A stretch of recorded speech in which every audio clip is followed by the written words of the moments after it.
So you threw your teammates under the bus and saved yourself. That was the first red flag. There's always truth when you talk about Michael Jordan because the man is the biggest fraud in the history of sports.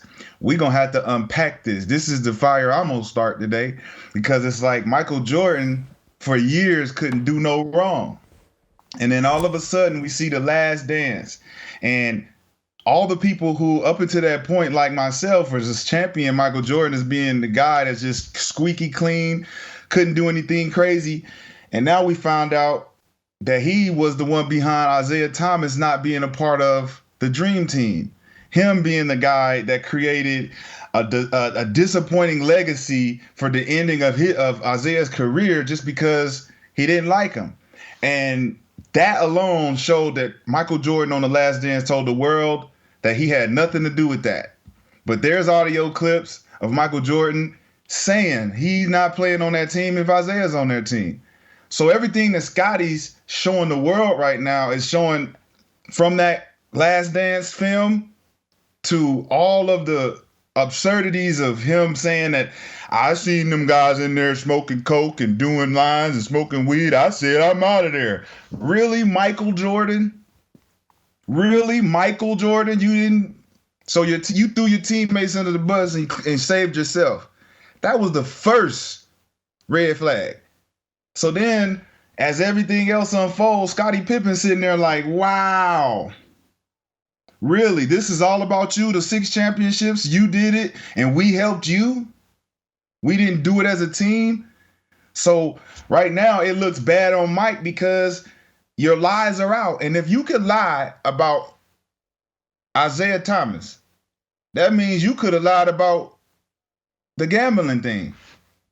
And how you had to leave the Bulls because you got caught gambling and you and David Stern had to make some type of.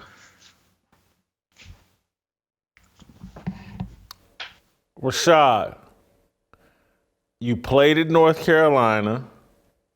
I'm sure part of the reason you went to North Carolina, a tiny 1-2% of it had to be Michael Jordan's legacy and could you be the next Michael Jordan? You're a 2-guard just like Michael Jordan. You just called him one of the biggest frauds in sports, and your evidence is the way he took a dump on Isiah Thomas. Isiah is one of my best friends. Love Isiah Thomas. I don't like what Michael did to him on the Dream Team.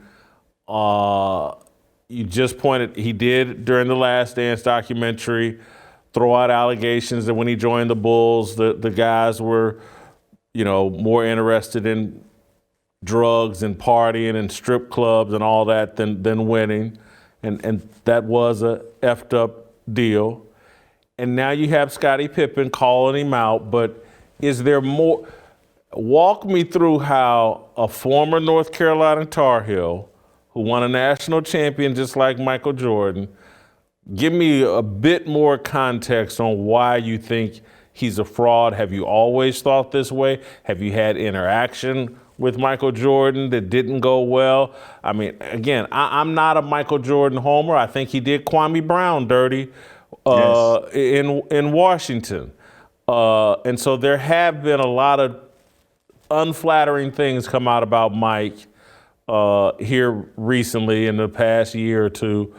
But you're a former Tar Heel.